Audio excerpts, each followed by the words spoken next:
오늘 이제 내용은 이제 은사에 관한 내용인데요. 이제 은사 중심적 사역이라는 말 혹시 들어보셨나요? 예. 생소한 용어일 수도 있는데, 내용을 들어보시면 우리가 알고 있는 내용이 대부분인데요.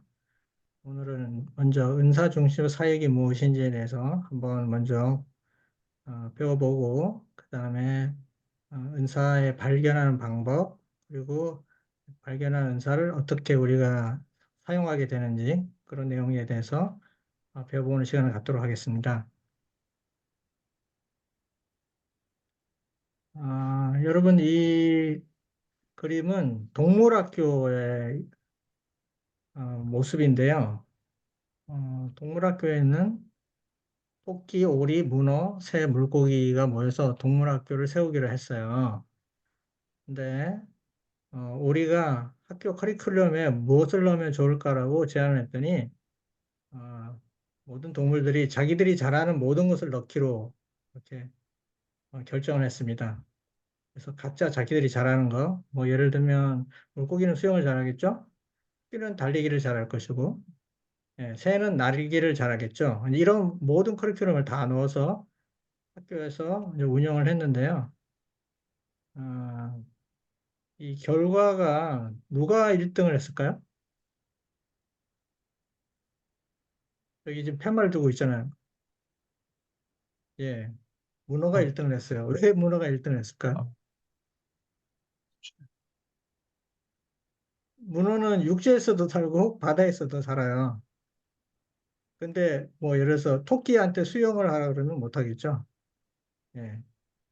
이런 식으로 서로 자기들이 잘하는 거를 하는 건 몰라도 자기가 할 수 없는 것을 가지고 학교에서 수업을 하니까 제대로 되지를 않았어요. 하나님께서 우리에게 각각의 그리스도인들마다 그들이 해야 할 사역을 준비하셨고 그 사역을 감당할 수 있도록 은사를 주십니다. 그런데 은사와 상관없이 사역을 할 때 동물학교 같은 일들이 발생할 수 있습니다. NCD 조사에 의하면 그리스도인들은 전혀 사역에 관여하지 않거나 아니면 그들의 은사와 맞지 않는 사역을 하고 있습니다. 예, 독일어권의 유럽에 있는 그리스도인들 조사를 해보니 80%는 자신이 무슨 은사를 가지고 있는지 모른다고 합니다. 우리 성도님들은 자신의 은사가 무엇인지 알고 계신가요? 은사라는 것은 두 가지로 이렇게 의미를 생각해 볼 수 있는데요. 넓은 의미에서는 하나님께서 사람에게 주시는 모든 은혜를 가리킨다고 할 수 있습니다. 좁은 의미로 보면 하나님의 일을 성취하기 위해 주어진 능력과 직분, 이런 걸 은사라고 부를 수 있습니다. 여러분, 이 그림 혹시 보신 적 있나요? 인터넷에 좀 있는 그림을 지금 모아온 건데요. 어, 여러분들이 만약에 이렇게 많은 짐을 자전거로 나르러 가면 나르실 수 있는 분이 여기 계신가 모르겠네요. 예, 저는 안 됩니다. 저도 자전거를 탈 줄 알지만 이렇게 하지는 못해요. 이 사역과 은사를 여기에 비유한다면 이렇게 많은 짐은 사역이라고 할 수 있죠. 또 이 많은 짐을 자전거로 운전하는 능력을 가진 그걸 우리가 은사라고 부를 수 있습니다. 사역이라는 것은 무엇일까요? 사역이라는 것은 하나님의 일에 참여함으로 그분의 나라를 세우고 확장하는 것을 사역이라고 할 수 있고요. 은사라는 것은 하나님께서 그분의 일을 성취하도록 주시는 은혜의 선물입니다. 저희가 그리스도와 연합하고 성령의 선물을 갖게 된다면 아무리 가련하고 무식한 제자일지라도 사람의 마음을 움직일 수 있는 능력을 갖게 될 것이다라고 실물교훈에서 말씀하고 계십니다. 자인적 교회 성장에는 이런 말씀이 있어요. 조사 결과 은사 사용 여부만큼 그리스도인 삶에 만족을 가져다 주는 요소는 없다는 사실이 나타났다. 우리가 은사를 사용하는 삶을 살면 그리스도인 삶에 만족을 가져다 준다는 거죠.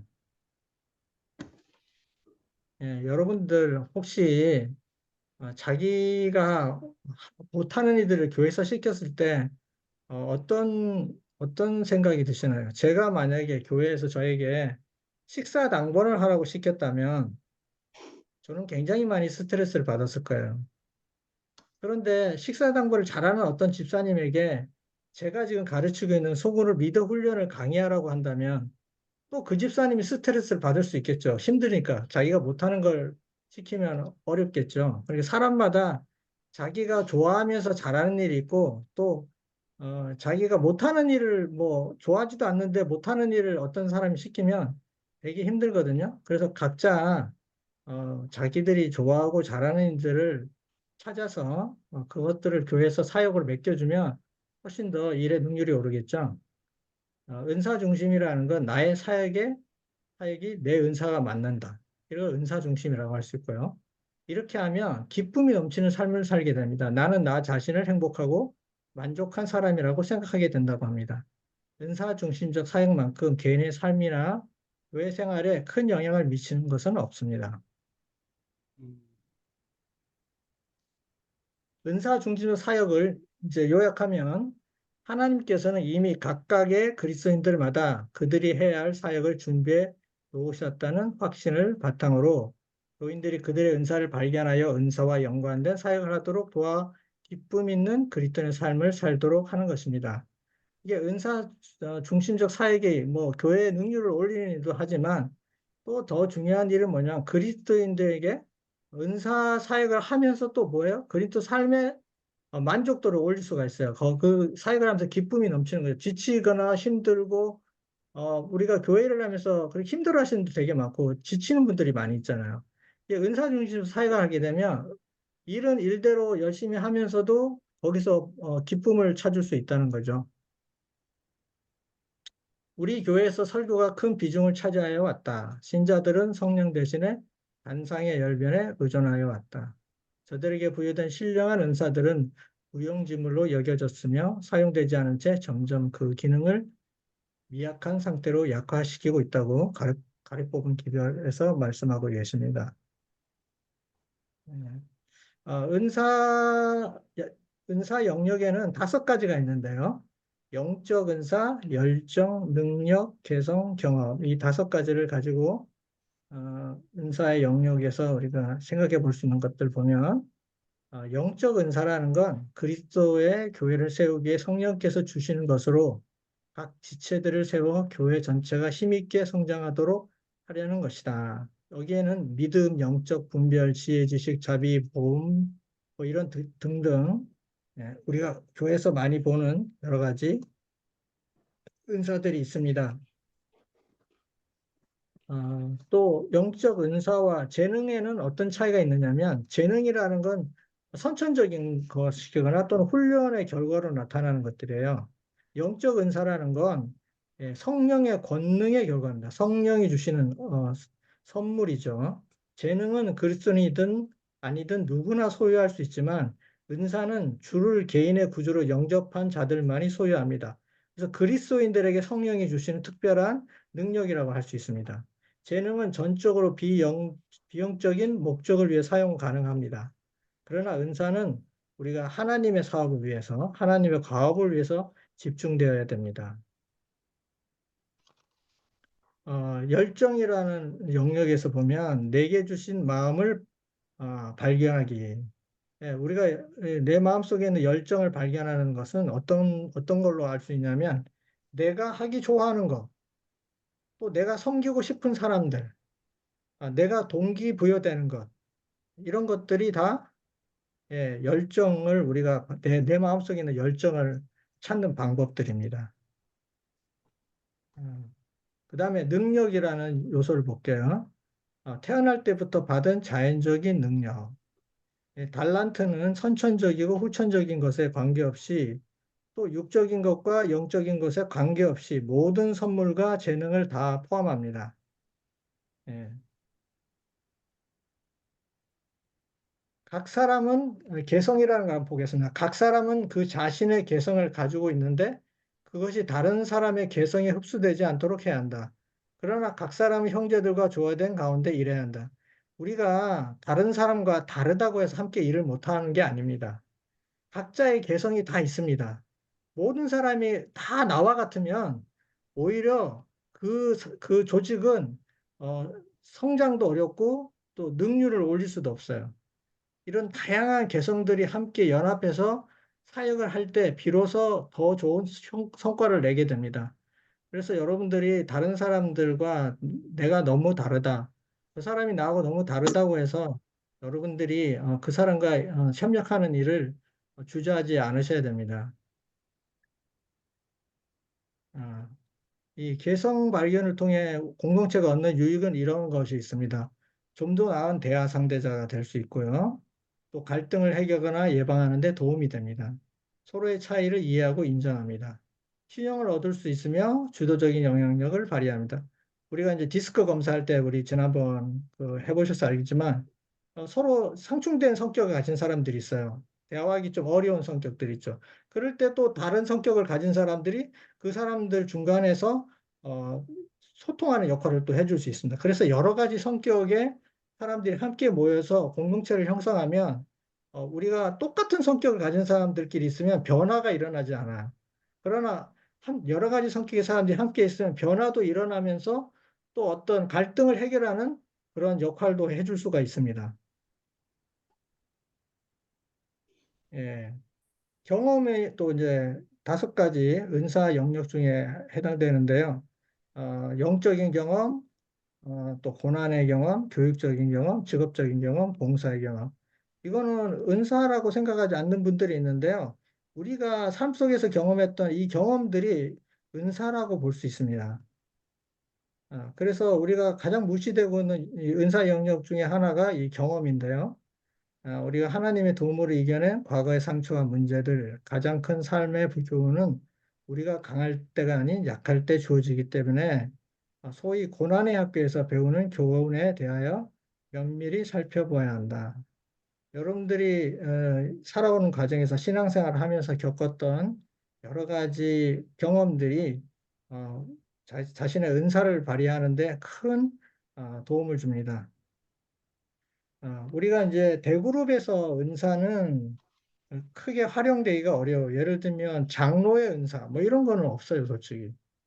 예.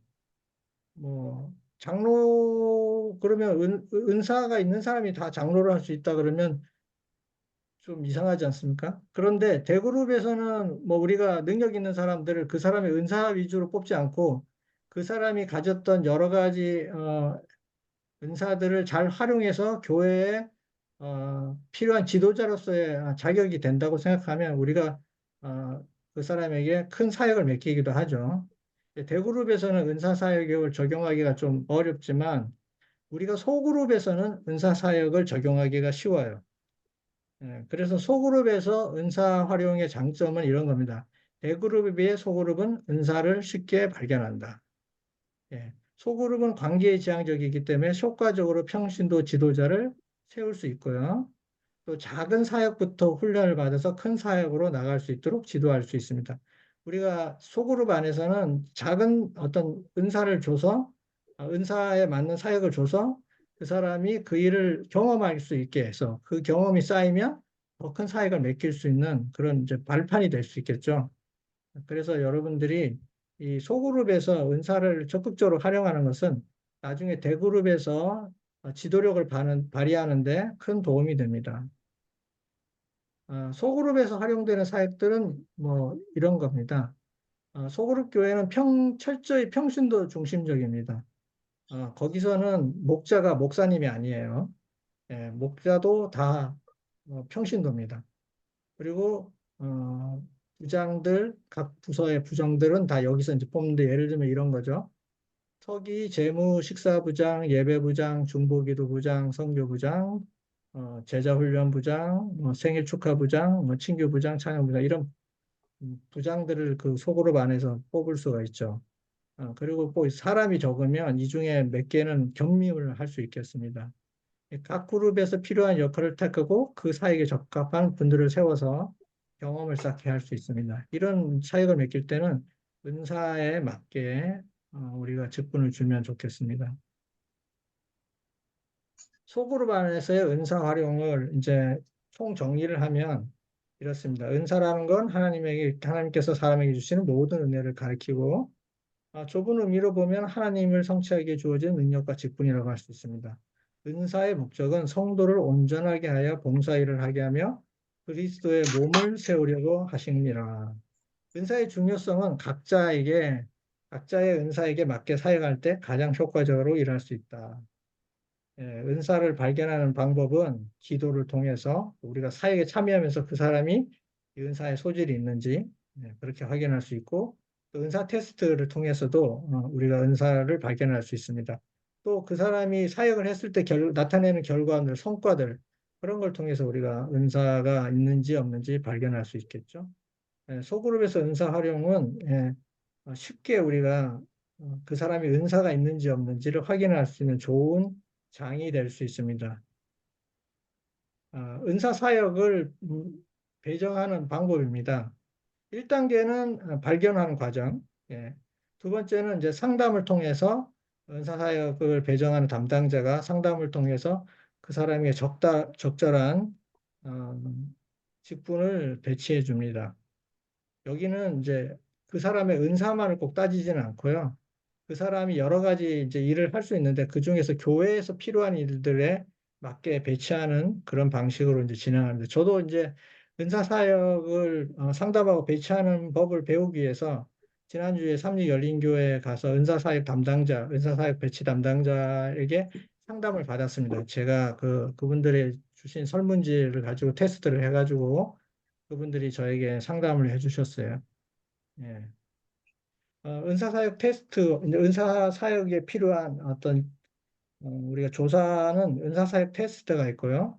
디스크가 있고요. 디스크 검사, 행동 유형 검사죠. MBTI도 마찬가지 그런 형태의 조사입니다. 그리고 사랑의 5가지 언어를 통해서 이제 우리가 이분에 대한 이제 은사를 테스트하게 되는데요.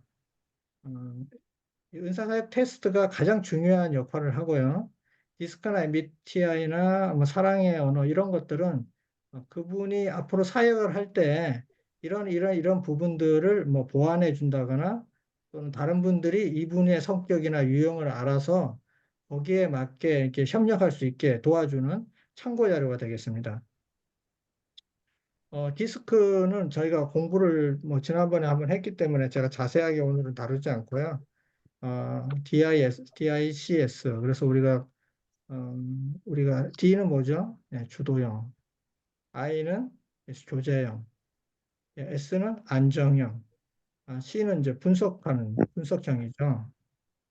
이렇게 이제 성격을 나눌 수가 있어요. 근데 이것도 극단적으로 이렇게 D형인 사람이나 I형인 사람이나 C형이나 S형인 사람이 있는 게 아니고 이렇게 섞여 있어요. 일부는 D가 많고 일부는 뭐 I가 많고.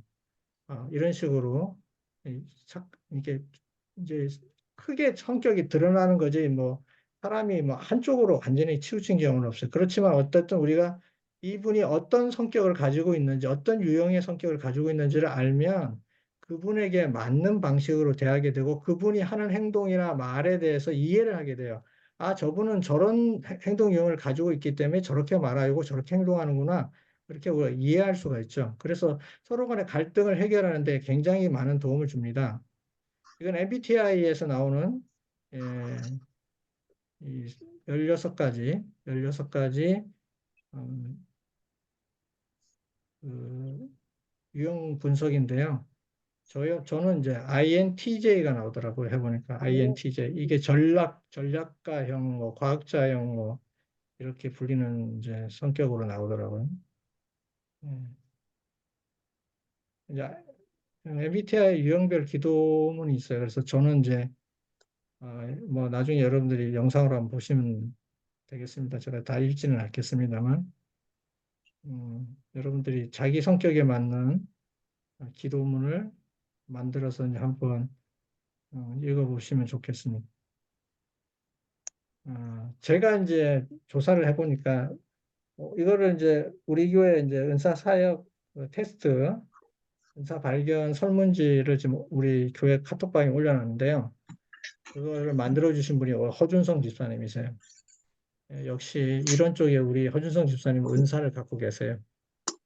근데 이제 제가 그 설문지에 의해서 테스트를 해봤더니 이런 그 은사 항목들이 있어요. 이 은사 항목 중에 이 점수가 제일 높은 게 지식이 높고요. 그 다음에 행정이 높게 나오고요. 믿음이 높게 나오더라고요. 이런 걸 가지고 기초로 해서 이제 저에게 맞는 사역을 은사 담당 하시는 분이 이제 저한테 이제 배정을 해주는 거죠. 당신은 이런 분야에 높은 점수가 나오니까 거기에 맞는 사역들은 이런 게 있습니다.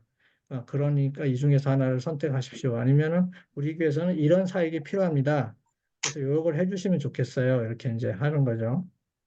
그래서 은사별로 제한을 합니다. 사역을. 예술이나 찬양이나 믿음, 행정 쪽에 있는 분들은 예배팀이나 경창팀, 미디어팀 뭐 이런 데 이제 배정할 수 있겠고요. 가르침, 지식, 지혜, 중보, 목사나 다스림 이런 쪽에 은사가 있는 분들은 제자 양육팀이나 어청사역팀, 은사사역팀 이렇게 배정을 할 수 있겠죠. 국률, 권면 이런 건 식사교려팀, 웰컴팀 이런데 우리가 제안을 할 수 있겠죠. 복음전도, 선교사 예언, 구제, 섬김도움 이런 건 가마력팀, 교회 개척팀 뭐 이렇게 배정하게 됩니다. 그래서 은사 배치 상담을 이렇게 하게 되면 여기 상담 신청을 받는 대로 이제 제가 좀 자세한 내용을 좀 읽어드리면요. 여러분들 글자가 보일지 모르겠는데 어, 상담을 시행하고 은사와 사역 프로파일을 확인하고 상담자가 추가 상담 질문 사항이 있으면 이제 다음과 같다 상담 날짜를 정하고 보통은 한 30분에서 1시간 정도 한대요. 근데 주로 이제 상담자가 일방적으로 말을 하는 게 아니고 그 상담을 요청한 또는 이제 은사 사역을 발견해야 될 그 대상자가 자기 얘기를 좀 많이 하게 해드려요. 왜냐하면 그분이 원하는 게 뭔지, 그분의 정말 내재되어 있는 은사가 뭔지를 찾아내기 위해서 그분에게 계속 말을 많이 하도록 그렇게 유도를 한다고 합니다. 그래서 이제 은사 사역 프로파일의 내용대로 확인하고 진행하면서 영적 성숙도와 관련된 질문도 합니다. 사역의 책임감을 확인하고요. 그 다음에 또 헌신이 가능한 시간대가 어느 정도 되는지 뭐 이런 걸 체크해서 각 사역대에 필요한 시간대에 맞게 그 사람에게 이제 직분을 줄 수 있겠죠. 그리고 가능한 사역들의 소개를 하고 보통 이제 세 가지 정도 사역을 이제 우선순위가 높은 것으로 결정을 하게 하고 그 중에서 이제 사역팀장이나 사역팀 담당자가 그 중에서 하나를 선택해서 교회 형편에 맞는 걸 선택해서 이제 주게 되고 뭐 그렇다고 해서 이 사람이 꼭 그거를 계속 해야 되는 건 아니에요. 하다가 본인이 나는 안 맞는 것 같다. 이러면 또 다른 사역을 또 그 안에 우선순위 중에 높은 사역 하나를 또 다른 사역을 또 맡길 수가 있어요. 이런 게 뭐 대그룹에서 만약에 이런 일이 생기면 뭐 장로가 내 사역이 안 맞는 것 같아요. 이러면 또 장로로 그만둘 수는 없잖아요. 근데 소그룹에서는 얼마든지 또 배치가 쉽거든요. 그래서 소그룹에서부터 이런 걸 해보는 거죠. 상담을 마치면 상담 대상자 개인별로 상담 경과표를 보여주고 은사와 사역 프로파일을 배치 팀장에게 제출합니다. 2달 지난 후에 사역에 대한 피드백을 받습니다. 그 부분에게 어떤지, 자기가 경험한 사역이 어떤지를 확인하고요. 그분이 계속 할 수 있으면 그대로 두고 만약에 본인이 다른 사역을 원하면 재배치하는 방식으로 이렇게 할 수 있습니다. 이렇게 해서 오늘 저기 준비한 강의는 다 마쳤고요. 다음 주에는 실제적으로 우리가 말씀 공동체, 실제로 우리가 지난번에 말씀 묵상 이런 걸 좀 해봤는데 실제로 한번 우리가 말씀 묵상을 나눠서 모여 있는 분들하고 우리 소그룹 리더 훈련에 참여하신 분들과 한번 체험해 보는 시간을 또 갖도록 하겠습니다. 이상으로 제 강의를 마치도록 하겠습니다. 질문 있으시면 질문해 주시면 감사하겠습니다. 제가 참 그 카톡방에 그 테스트를 올려놨어요. 사랑의 그 은사 발견 설문지 그리고 사랑의 언어 디스크 이제 올려놨으니까 여러분들 한번 시간 나실 때 들어가서 한번 테스트를 해보세요. 그리고 그 결과가 딱 나오도록 우리 허준성 집사님이 다 이렇게 만들어 놓으셨으니까 자기가 대략 어떤 사역에 소질이 있는지 그리고 뭐 휴대폰으로 하는 거나 컴퓨터로 하는 게 어려우신 분들은 소그룹 사이업 훈련이라고 JDTS 교재가 있어요. 거기 안에도 은사 설문 그 그 설문지가 들어 있으니까 원하시는 분들은 저희가 복사해서 드리도록 하겠습니다. 예, 이걸 올해 안에 우리 방금, 교인들 전부 다, 방금 말씀하신 그 교재하고 똑같은 거죠? 지금 올리라는 게? 아니 똑같지는 않아요. 조금 달라요. 달라요? 조금 다른데 이게 소그룹에 좀 맞춰져 있어요. 예. 어, JTBS에서 발간한 그 책자인데. 저희가 만든 이 설문지는 JDT에서 그러니까 지금 삼육 열린교회에서 하고 있는 설문지를 거의 그대로 가져왔습니다. 그래서 아마 음, 특별히 크게 차이는 안 날 거예요.